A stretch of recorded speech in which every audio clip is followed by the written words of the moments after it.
You're listening to the Friends Talking Nerdy Podcast Network. Friends Talking Nerdy.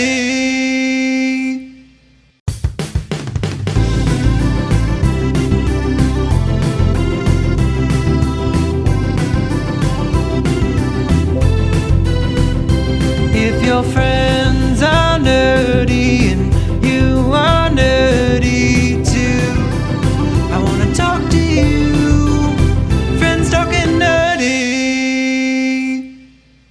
This is the podcast making, public transit taking, kiss stealing, wheeling dealing, son of a gun. Ladies and gentlemen, this is Tim the Nerd, welcoming you to another week of Friends Talking Nerdy. Thank you for starting your week with us. Sitting next to me right now, the burniest of burning men people that I know. We have the greatest legal mind of the Pacific Northwest. We have Professor Aubrey. Hello. Yeah, you are, as we speak, as we mentioned in last week's episode, we're recording a bunch of episodes in a week's time, so we can have new episodes while you are out at Burning Man. That's right. So you are close, if not already complete, with your packing, right? I'm so close. Really have to be leaving to finish. I have, no clothes to wear because I've packed all of my clothing. I don't have, the stuff I need in the bathroom because I've packed it. I just was afraid that I was going to run out of time. I still have all my bike work to do. Yeah, she pimped her bike out. A bike that she had purchased and specially assembled and whatnot. But, yeah, it's like... it's the cheapest bike in the world. It's like if ecstasy was a bike. All the bright lights and shiny and all that stuff, Yeah, well, you don't want to be a dark wad. Somebody will run over you on an electronic bike that's going, 30 miles an hour. Dark wad, is that some Burning Man vernacular? It is, yeah. Okay. Dark wad is somebody who goes out without lights. Ooh, what a dark wad. Seriously. Okay. Well, you learn something new every day, folks. Dark wad. But we are here with another week, and before we dive into our main topic, I thought we would have a fun little talk about our favorite concert. Now, I presume you've probably been to a lot more concerts than I have. Probably. But that, we still have a favorite experience. Now, obviously, this is the type of question that if I ask you today, what is your answer, and then ask you 5 years from now, what is your answer, it's always possible it'll be different here. Yeah. But let's start off with you. Your favorite ever concert experience. Favorite ever concert experience. Favorite ever. I've been to a lot of concerts, particularly in the 90s and recently. In the 90s, I went to Lilith Fair, and the Further Festival, which was the year after Jerry died. They started this festival called the Further Festival, where all the Grateful Dead members, except for Jerry, were performing. Yeah, I figured it wasn't like a Weekend at Bernie's thing. No. But did it, I think that led to Dead and Company, which I believe is still touring. So. Yes, exactly. So those were both fun. More recently, I saw Louis the Child which is a Canadian 2-man DJ thing, and I saw it at Edgefield, and I love to see concerts at Edgefield because it's outside and it's a beautiful venue and there are trees and it's gorgeous. Now, I have, in wrestling documentaries, every now and then you'll have the wrestlers comment on, the difference between wrestling in an arena and in a stadium that doesn't have a dome. And they talk about, your outdoor locations, they get messed up sometimes because a lot of what they do is dependent upon audience reaction. But they talk about, in the stadiums, the sound goes up, and it can sometimes make it hard to hear. Now, as an audience member, did you notice any? Would you say would be the big difference between an outdoor show and an indoor show? Well, you get to be outside, which is my favorite. Really? Wow. Okay. I mean, it depends on the landscape, right? There's some natural amphitheaters, which is what I think this is, where the sound can bounce off of something and come back to the audience. If it's just a flat whatever, I mean, I guess, but I've been to tons of shows outside, like at a bar. I'm looking at the bar across the street that is just completely flat. Mm-hmm. So, yeah, we get to hear like tone deaf covers of songs that I like, and I just want to run out there and yell, "Stop! Don't you boys know how to play any nice songs?" That must be Weekend Affair. Something like that. But anyway, any other reminiscences?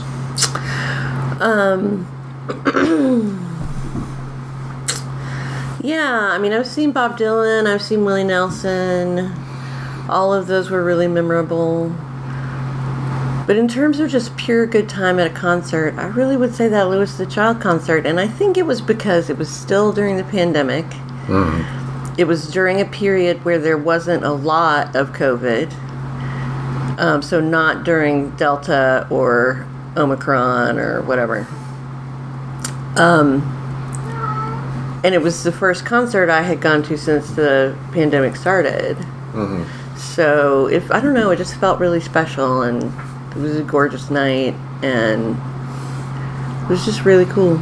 Nice. I've, mentioned a few of the concerts I've been to over the years. The most memorable to me, though, does have to be the first concert I paid tickets for. The concert I saw before that with the Goo Goo Dolls and Jewel was a free show. Right.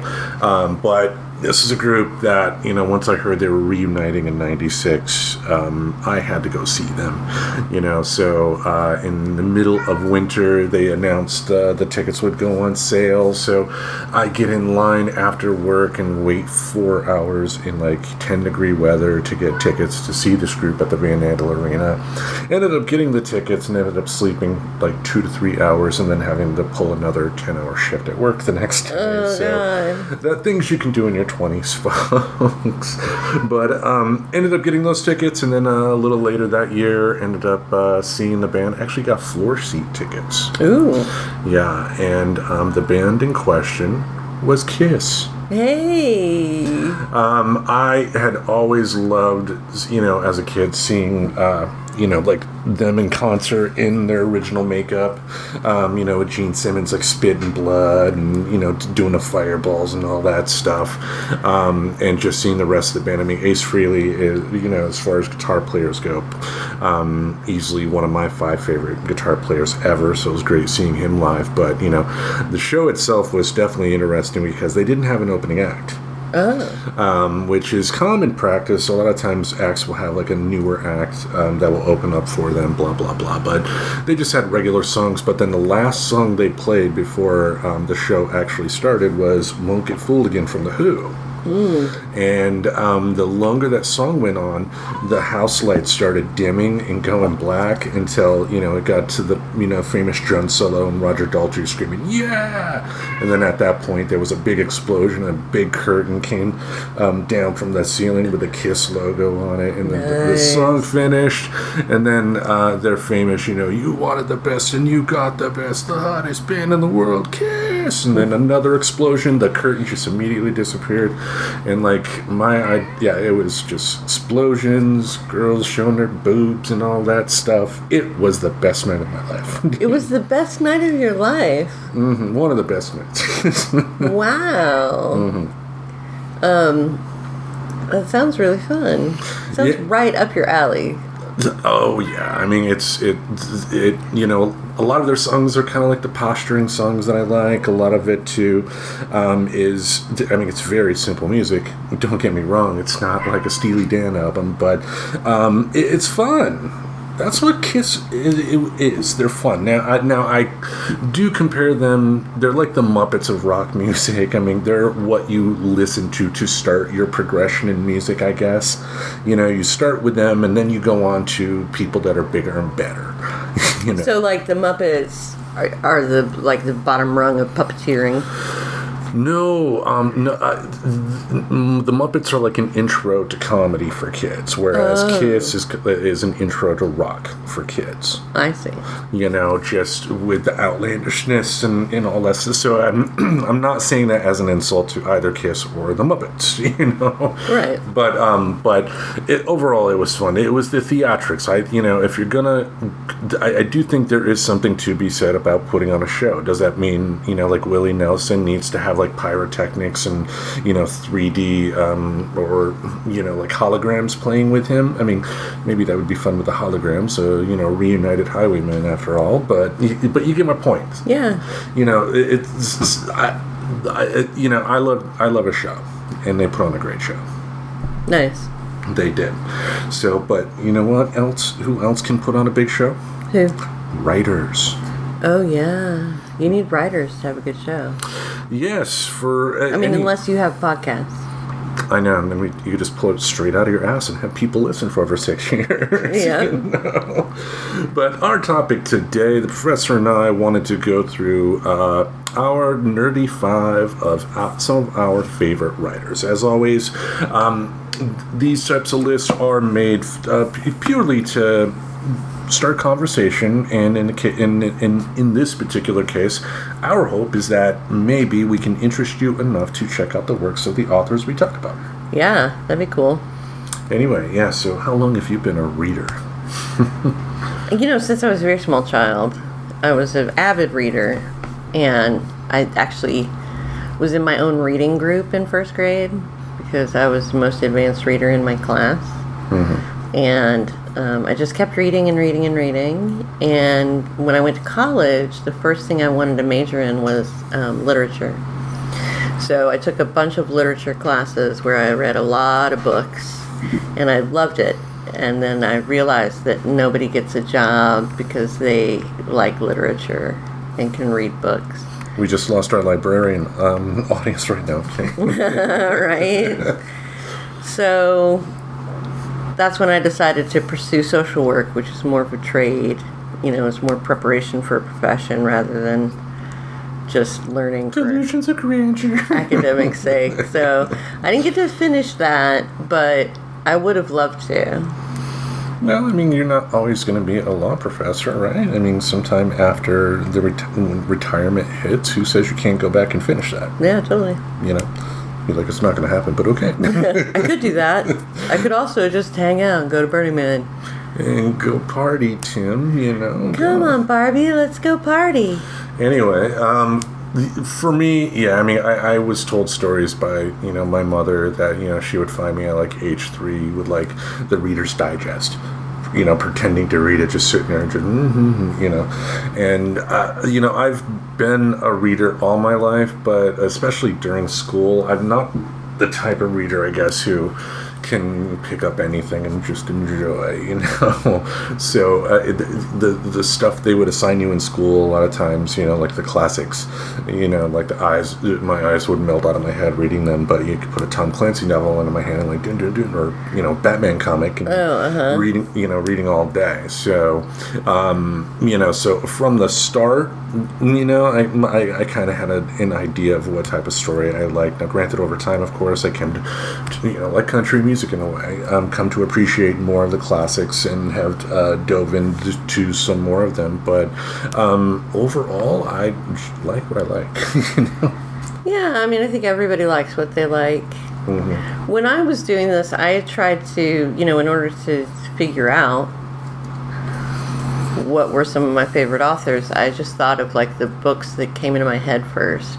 Yeah. That had been like made such an impression on me that I thought of them.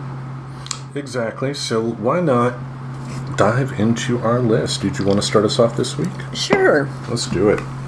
Okay. So the first author that I have on my list is a person named Lee Smith. Have you heard of Lee Smith, the author? No. Okay. So Lee Smith is an Appalachian woman author. I'm Appalachian, and that's why I think I like her writing so much. She focuses her writing on really sense of place and character. And my favorite book of hers is called Fair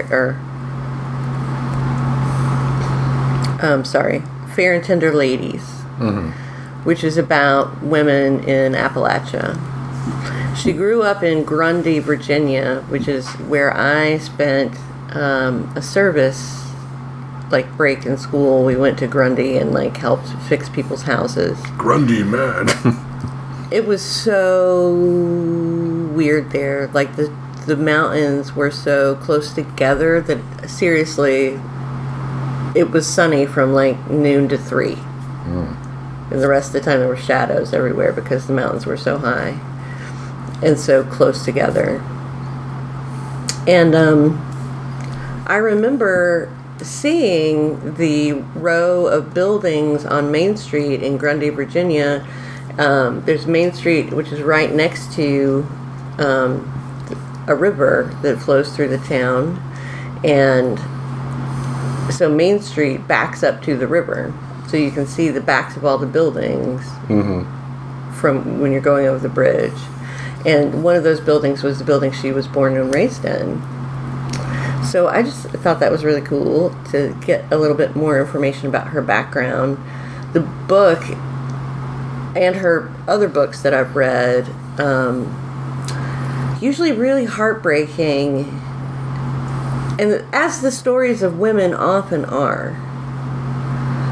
And, you know, I first read her in a women's authors class. And without classes like that, women authors wouldn't be studied, really. Because, like I pointed out about your list, there are no female authors. Sausage party all the way. Yeah. And I only have 3 female authors, and I was a women's studies minor, so... What kind of woman are you? Anyhow... Hand in your card. No. Right. I'm kidding. No, so that's... Why don't check her out if you get a chance. Well, there you go. Yeah, and again, that's really the purpose of doing this, folks. I mean, we want you to be able to, try something different, maybe. You know, if it sounds good, give it a shot. Yeah. All right, how about I start with my first one? That sounds great. All right, the first choice is someone that used to be a neighbor of a relative of mine. Whoa. Yes. This was a relative of mine who was relatively famous herself, lived in Connecticut in the 1800s, and her neighbor just down the road from her was one Mr. Samuel Langhorne Clemens from Mark Twain. Wow. Yeah. And is Leghorn his middle name? Langhorne. Langhorne. Yeah. I was going to be excited if it was Leghorn. Yeah, anyway. Folk, what I say, boy. Right, exactly. Get off that riverboat. You talk too much. I say. Yeah. Anyway, I loved his work. He was, there's a great documentary made by Ken Burns that was on PBS that I'm sure you can find somewhere. And Mimsy's still in heat, folks, so you can probably hear him throughout this podcast. If you get a chance, check that out, because it talked about how Twain was really one of the first American authors to embrace the fact that he was an American author. You know, you had other people like Herman Melville with Moby Dick, great American book, but it was still written as if it were in a European context, if that makes sense. Whereas, Mark Twain was one of the first major popular authors to use American vernacular. Right. I mean, look at, what he did with The Adventures of Huckleberry Finn. I mean, that's told in first person from the point of view of Huck Finn, and it's entirely how, it's spelled phonetically a lot of times in the book, a lot of the words, but doesn't make it any less profound. Especially with Huckleberry Finn. Probably has to be, for his fiction works, one of his absolute best. Sure. But he did so much work, and in a lot of ways I compare him to like George Carlin, in the sense that the older he got, the more, even though he loved people on an individual basis, as a whole, as a collective, he ended up hating humanity, and he ended up writing some very interesting stories about like Adam and Eve and Satan and all that stuff, because he was slowly becoming an atheist, realizing that, if there was a loving God, how could he allow all this stuff, blah, blah, blah, type of deal. But definitely stuff worth checking out. But he's one of the best authors ever, right? Yeah, I mean, he's pretty great. I think his writing is of its time. A lot about Huckleberry Finn was quite groundbreaking. Mm-hmm. And for us now, it's not at all groundbreaking. And in fact, it's pretty racist. So it's interesting what happens to authors over time. I mean, I would contest that a bit. Because he was very famous and very popular while he was alive. Mark Twain? Yeah. Of course he was. So the reason I would contest it is this. There is that part of the story to where, Huck was contemplating turning in Jim, mm-hmm. And wrote a letter, and then he, just thought back about how Jim would cry at night because, his kids were taken away from him. And he comes to the realization that Jim is in fact a human. It was, and I'm paraphrasing badly here, but it was basically he came to the decision that, because, he'd been told that if you allow a person like Jim to go free or whatever, you're going to go to hell. He tears up the letter and says, I'm going to go to hell. Mm-hmm. And is it a perfect story? No. And and to your point, is there something that is in that story that you can say it's still pretty flawed? Sure, but I think... I mean, I'm just saying it's a reflection of its time. It is a reflection of its time. Overall, to me, though, I think the intention behind the story is what we need to... is what still resonates with people, I guess. The idea of the fact, the idea that, I guess, it's possible for someone to open up their eyes to the world as it really is and not live by the preconceived conceptions we have of people and whatnot. Sure. I'm not arguing that. Mm-hmm. What I'm saying is that it didn't question this whole system that was at the time designed to enslave people. But I think the counter-argument to that could be if he had Huck, who was an uneducated kid, maybe 15, 16 years old in a story, go into that much detail, it wouldn't end up being an actual story at that point, but a sermon, and would people have listened? Well, I mean, you could just look at Uncle Tom's Cabin, which is an incredibly preachy book, and it was wildly successful for your relative. Yeah. Mark Twain's neighbor, Harry Beecher Stowe. Mm-hmm. But yeah, and again, I absolutely love his work. The underrated stuff, it will be his later era work, to where he wrote a lot of his anti-religious stuff. Give that a read, but he's one of our best authors. So I agree. I love that one about the frog. The jumping frog of Calaveras County. Yep. So he's got that going for him. All right. Having blasphemed here, I'll tell you my... this is her last week on the show. No. My sacred cow author is Jane Austen. Oh, read it. No, kidding. Jane Austen was pretty much one of the first novelists helping to create the genre itself. She started writing when she was very young. She was the daughter of a vicar, a preacher in England, and how it worked back then was somebody would give you a vicarage, like it belonged to someone and they could give it to someone else. And the vicarage would come with a living for the rest of your life. And, so your basic needs would be taken care of for the rest of your life. Mm-hmm. And so that was good for him. But when he died fairly early, his daughters didn't really have any source of income or anything to fall back on, and they got turned out of the vicarage because they weren't preachers. So then she had some hard times and lived in some, not places to which her family was accustomed. They put hard times on Jane Austen. Yeah. Wrestling. That's good. Yeah. So my favorite novel of hers is Pride and Prejudice, for sure. I've read it about 100 times. I love everything that she wrote. Even the terrible Sanditon. It's not terrible. It's just hard to read. It's terrible. Screw you, Jane. When I went to England, I went way out of my way to go to Jane Austen's house. And I'm glad I did. I got a button that says, I love Mr. Darcy. What are your thoughts on the Pride and Prejudice and Zombie book? Or I know you have one that's Pride and Prejudice and Cats. Kitties. Yeah. What do you think about those type of books?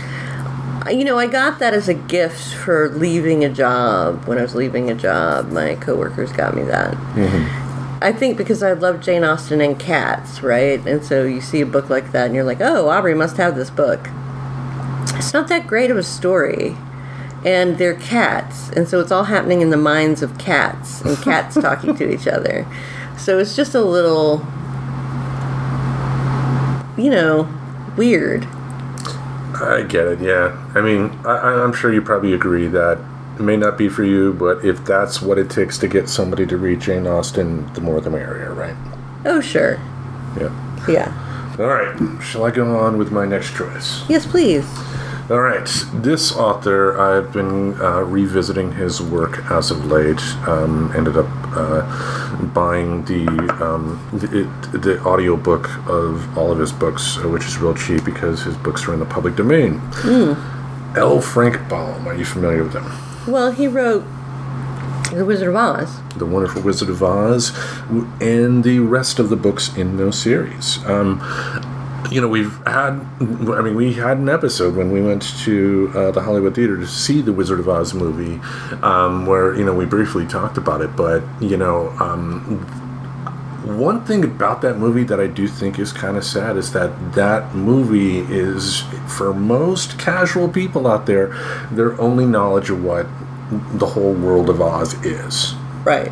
And that's kind of sad because, like I said, there were a total of 14 books. There was a movie in '87, Return to Oz, that did kind of use some of the characters that were in some of the later books, like Jack Pumpkinhead or Tick-Tock or Glinda, or Ozma of Oz, sorry. Yeah, Glinda was in the first one, man. Get it right. But Glinda did have her own, one of the 14 books was Glinda of Oz. So the Oz books were honestly America's first real fairy tale. And it shocks me that we haven't had a remake of these books into movies, a TV show like they did with Lord of the Rings on Amazon. I mean, there's so much fertile ground here. Like, if you have not read his books, for a book whose original intended audience in the early 1900s was for kids, it's still a great read that an adult can pick up and get enjoyment from. It's not talking down to people and whatnot, but I think, if anything, I just want people to know that there is more to The Wonderful Wizard of Oz than just that first book. Yeah. Yeah, and bit of trivia from the movie. I think we talked about it in our episode when we watched The Wizard of Oz. But at the start, when Dorothy runs away from home and runs into Dr. Marvel, the jacket that Dr. Marvel is wearing actually has a history. They were it was bought, and they didn't bother inspecting the check or anything, but the studio MGM bought it, and the actor who played Dr. Marvel wore it during the scene, and then they ended up that guy ended up looking on the inside of it and saw that they had the name of the original owner of that jacket. L. Frank Baum. They did not realize that his actual jacket was there in the movie. So I mean, in a lot of ways, the Wizard of Oz movie did for that story what Superman the movie did for the whole Superman mythos. Well, and what you're making me think of is the Little House on the Prairie, which was a great TV show. And I think the people who just watched the TV show and never read the books really did themselves a disservice, because the books were so much better than the show, and there was so much more of them. Yeah, and they definitely go into different directions, because Dorothy makes a comeback in the books, and the Wizard makes a comeback. I mean, one of the books is Dorothy and the Wizard in Oz. So there's a whole world out there of Oz that people aren't familiar with. And I mean, it's a great thing though that with it being in the public domain, you can have different interpretations now, like Wicked. Yeah. Which was a book first, which was a different take on the Wicked Witch of the West, and it became a musical, and now they're making that into a movie. Ah, I see. So, and that's, I think, shows the benefit of public domain there. But if anything, folks, if you have not read any L. Frank Baum Wizard of Oz books, you are missing out. They're in a public domain. You can get the whole series on ebooks for like $1 or $2, literally. Yeah. There's no reason not to give them a read. So, any thoughts, or do you want to go into your next one? Let's just proceed. All right. Yeah. Let's do it. Okay, so Do it. My next one is Zora Neale Hurston. Ever heard of Zora Neale? I have. I'm just wondering if you have. Of course No, I have. She's on my list. My kiss is on your list. She just made the list. No. So Zora Neale Hurston wrote a book in 1937 called Their Eyes Were Watching God. That was about slaves and newly freed people in Florida at the turn of the century. And she herself was born in the 1890s and lived in Florida and other places. She was an incredibly important part of the Harlem Renaissance, and overall just a really cool person. She wrote several other books which are also really good, but I'd say Their Eyes Were Watching God is her most distinguished work. What would you say about her work grabs you? What is the emotional core, I guess? What really draws you to it? The characters, the characters are just so rich, and the story is really pretty heartbreaking in that book. But there's also a sense of conquering, a sense of competence, a sense of, doing great things in the face of great hardship. Nice. Yeah. So they're both, and these kinds of books, I said I'd read Jane Eyre 100 times at least. Lee Smith, Fair and Tender Ladies, I've read at least 100 times. But Zora Neale Hurston, Their Eyes Were Watching God, I've read once. And it's the kind of book, or I have this experience with movies, like The Pianist, I can only see once. Because it's the underlying material. The acting is amazing, the score is amazing, cinematography is amazing, but the underlying story is so tragic. And that's how I feel about that book. Gotcha. All right. Any other thoughts, or shall I go on with my next one? You should just go on with your next one, I believe. Okay. Well, I love a good detective story. I've made it clear I love stuff like action, if there's fighting or violence of any kind, I definitely dig it. And one of the first authors that really kind of helped start laid down the framework of what action ultimately became. Got his start in the 1800s, and his name was Sir Arthur Conan Doyle. Oh, yeah. Had a character by the name of Sherlock Holmes with his trusty assistant, Dr. Watson. And just now, all of the Holmes stories are completely in the public domain. So you will be able to get them at a very, very reasonable cost, especially digitally. Digitally, I'd be shocked if you had to spend more than $2 to get all of the Holmes stories. But just great characterization throughout, and because a lot of them were not necessarily written a lot of them were originally intended for just magazines. They were kind of the early pulp stories. There weren't many actual Holmes novels. Obviously, Hound of the Baskervilles, of course, is one of them, but it's kind of like also like a literary version of a TV show, because it's the same. Well, was it serialized at some point? Like a lot of novels were serialized where parts of them were published in the same publication.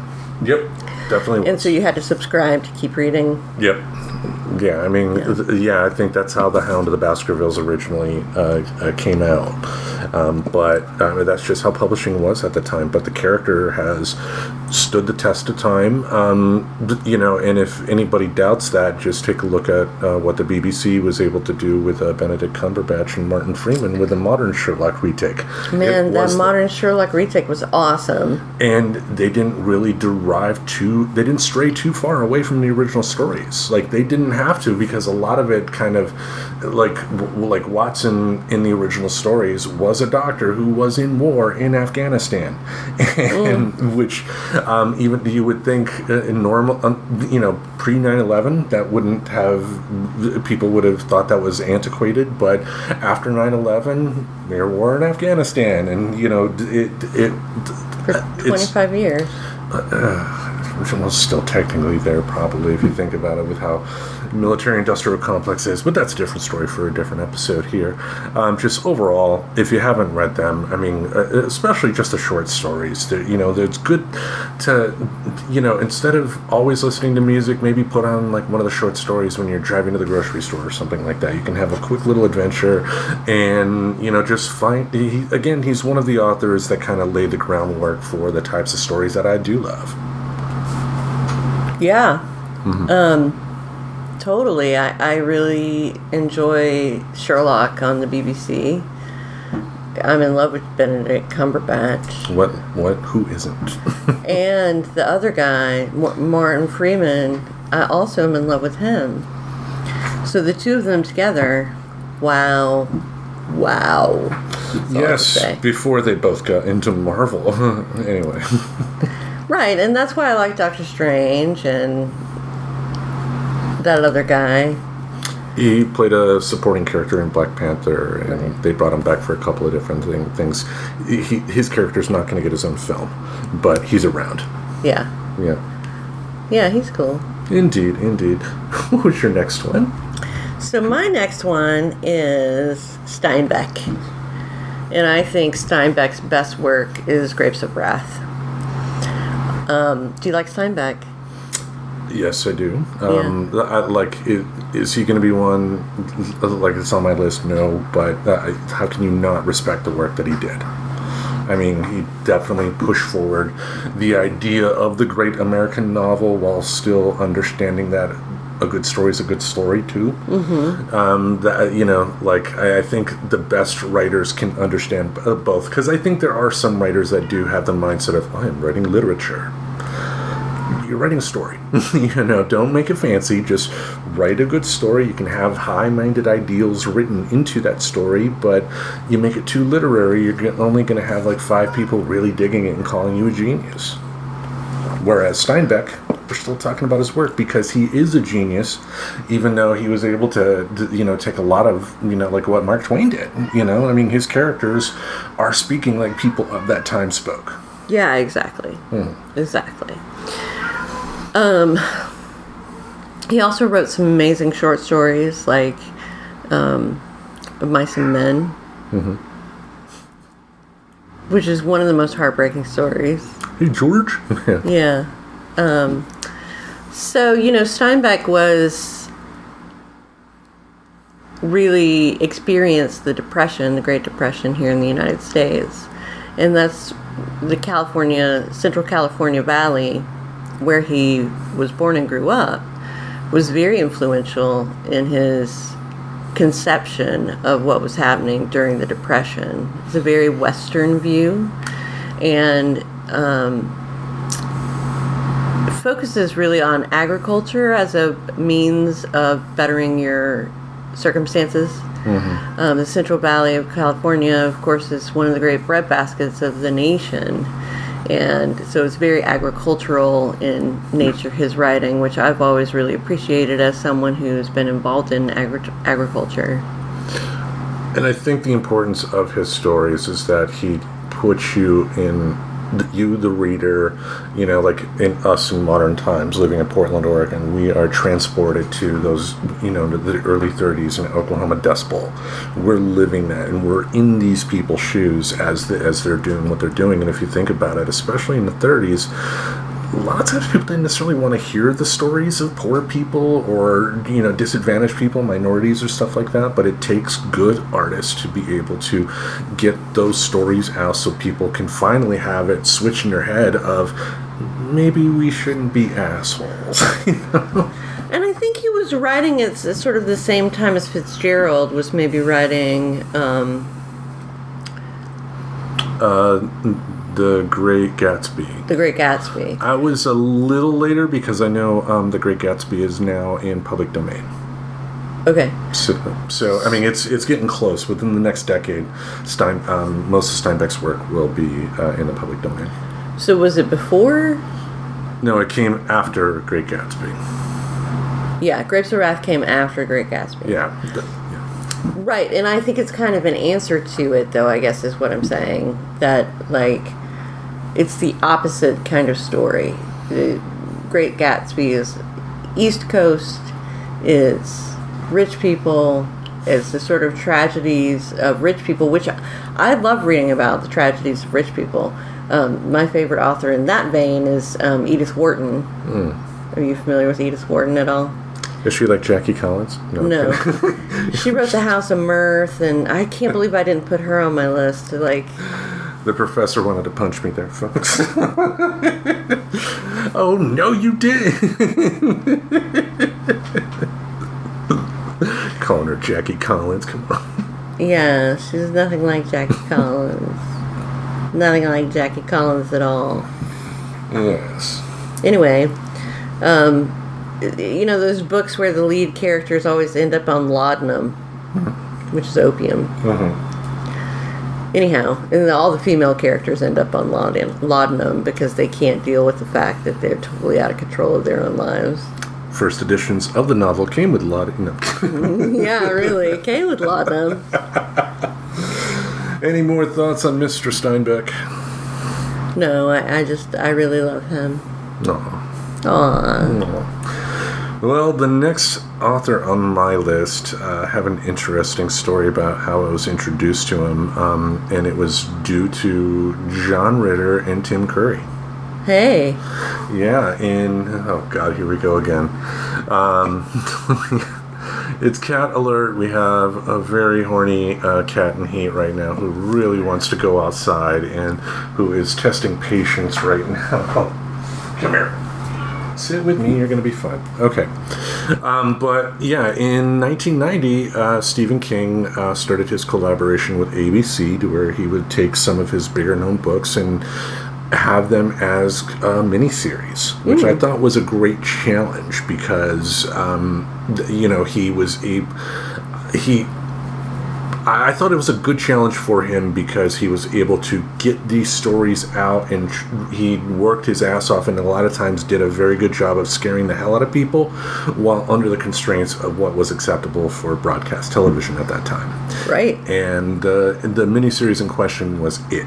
Oh. You know, with Pennywise the clown. Tim Curry was the bad guy in the film. And when I saw, this, I go, I gotta read that book, A Clown, So that was the summer I was staying with my dad all summer. And when he owned a restaurant that, pretty much tanked after he got ownership of it. But that's a different story. Different story for a different day. Yeah, but about a block away from the place, there was a used bookstore. This is in the days where used bookstores were actually fun to go into because you didn't have a digital device where you can download everything. So I was able to get some good books there, and then I saw they had a hardcover copy of It. Whoa. And so I was like, oh my god, I gotta get it. It has more pages than the Bible. Yay! I bought it, but then my dad saw that I got it, and I had to get a lecture. Oh. He was a religious nut. And, I just still think it's bad. I don't think you should read it, blah, blah, blah. But I ended up still reading it anyway and absolutely loved it. And that was my introduction to the world of Stephen King. Interesting that your dad tried to get you not to read it. He's a douchebag. I mean, we're talking about a guy who, when he met my mother, was working on a book proving that UFOs were real based on evidence from the Bible. Whoa. So, yeah, I come from special genes, folks. Yeah, you do. Yeah. Anyway, Stephen King has put out some great genre work. I think he's kind of like, I've used the analogy with writers, comparing them to chefs before. Would I say he's a gourmet chef? No, but I think he's one of those, like, celebrity chefs that can but whose main deal is cooking up, like, fancy stuff of normal food, like burgers, or, he'll make, like, the burger where it's like, there's, like, cheese and there's flecks of gold in the cheese or something like that. Right. But he's put out a lot of great work over the years. I mean, like, the Dark Tower series, his answer to Tolkien, just twisted, bizarre, and fun. The Stand, probably one of his absolute best books and a great miniseries.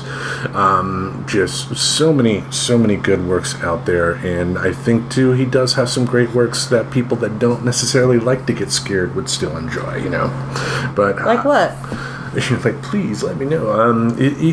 There's been some, like Misery, for instance, but that was not supernatural. That was just a crazy person going nuts, and he's like wrote like a baseball story. Like he's stuck mostly with genre. But he put me on the spot, woman. Oh, sorry. But I don't know. I think for modern times, I don't know what the future is necessarily going to think of Stephen King, because I don't know if I would necessarily, like compare him to someone like a Twain in the past, but, that's not for me to decide, really. No. He still sells millions of copies of his work. He still puts out books. His nonfiction book on writing is a vital book to have if you are interested in writing in any way, shape, or form. Just a great author, but maybe if I had, if you had to compare him to a musician, I'm going all over the place here, folks, but he's like the Bruce Springsteen of writing. Oh, uh-huh. Kind of like, what do I mean by that? Like, he puts out some great stuff, but some people seem to think he's more important than he actually is. Yeah. Yeah.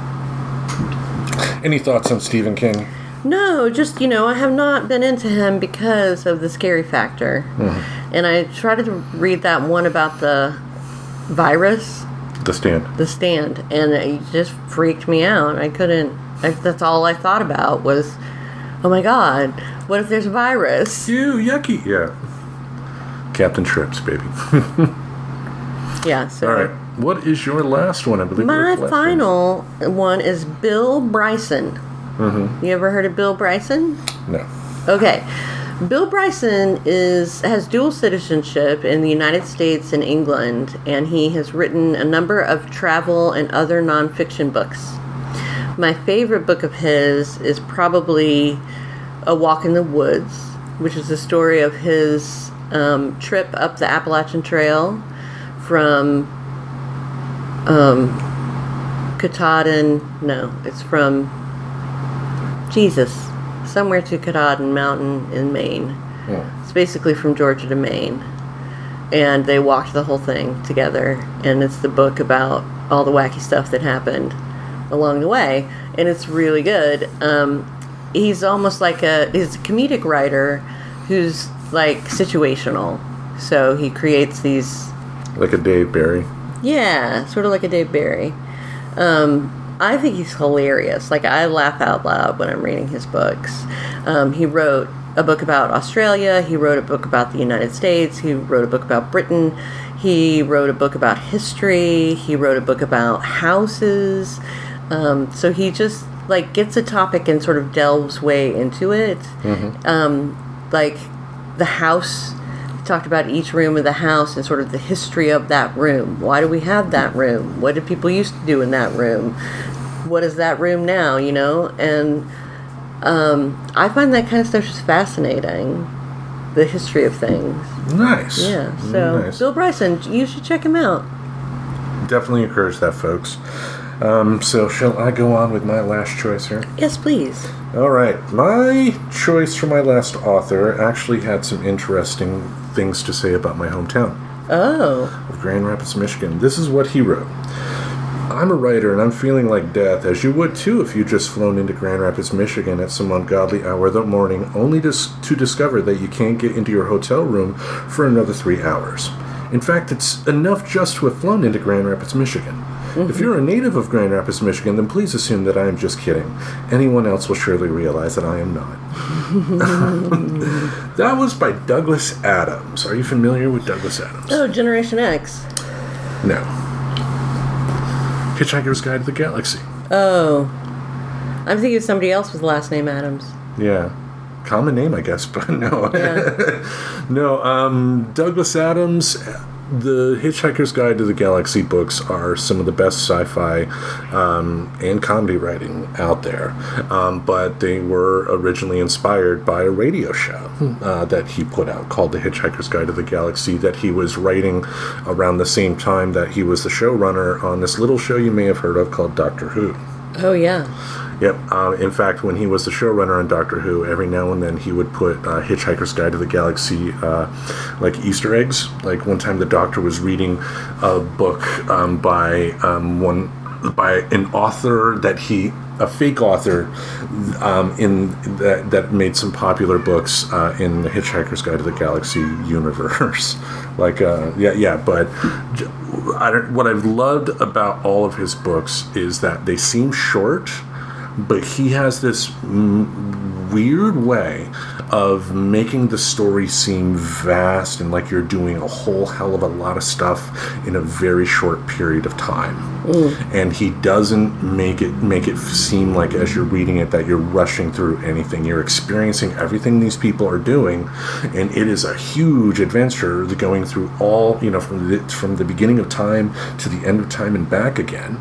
But short, concise stories. You're not reading like a 4,000-page novel here. Right. But they are absolutely hilarious, and if you have not read them, I think that should be something on your to-do list right away. Yeah, I've tried to read them, and I get lost. Mm-hmm. And the characters don't stick with me. Like, Marvin the Paranoid Android? Come on. Yeah, I mean, I think I struggle with sci-fi. Fair enough. I mean, it's, sci-fi is like, metal music, it's not for everybody. It has a smaller audience, for the most part compared to other genres. But, when you have someone that is as talented as Douglas Adams in terms of, not only making you laugh, but telling one hell of a great story, because especially with time travel, when you're going back and forth and whatnot, you have to be on the ball as to what's going on, and just, they're classics. I believe you. Yep. I believe you, Tim. I believe you, Tim. Now you're coloring books and crayons. Yeah, that is interesting. Yeah, you have your choices were more of the down-to-earth, realistic choices. Mm-hmm. Mine were mostly embracing the idea of escapism. Yeah. But I feel like it's an escape for me to read about something I don't know about. You know, to read nonfiction. I love to read nonfiction. Oh, I love nonfiction too. I mean, you know, maybe at some point we can do like a favorite nonfiction book list. Maybe next week. Hey, yay, that's a good idea. Topic. But because you know, especially as a writer, nonfiction books can, you know, plant seed after seed after seed of stuff you can do in your, you know, regular writing as well. Like from Bill Clinton's memoirs, like I got one of my favorite insults of all time. I wouldn't piss in his ear if his brain were on fire. You know, an old Southern saying. You know? I wouldn't piss in his ear if his brain was on fire. I'm going to start using it. I love that, bud. Any other thoughts on reading in general? Reading's good, y'all. Everybody should read. I reckon. Reading makes you smarter, and being smarter means you're better. So everybody should read. Exactly. Not like the lady who was walking down the street, and I was with a friend, and the lady was asking how to get somewhere in downtown Portland, and so I was explaining, and she was like, "I'm not from around here," and so I was like, "Oh, you should." She was very close to Powell's Books, which is the largest bookseller, brick mortar bookstore in the country. Mm-hmm. And she was very close to there, and so I said, why don't you go to Powell's, because it is something that a lot of people come to Portland to do, that and eat voodoo donuts. And she looked at me and said, I hate books. Ugh. And I was just like, who hates books? Like, what did a book ever do to you? It sits there totally benign until you pick it up. Reminds me of that Bill Hicks bit where he's talking about being at a diner and, you know, he was reading a book and a waitress came up and go, what you reading for? You reading for? Yeah, that's funny. Yeah, not what are you reading, but well, what are you reading for? Mm-hmm. And, you know, it's like he you know, ended up saying that he felt like he was a guy that was dressed up as Boy George going to a Klan rally.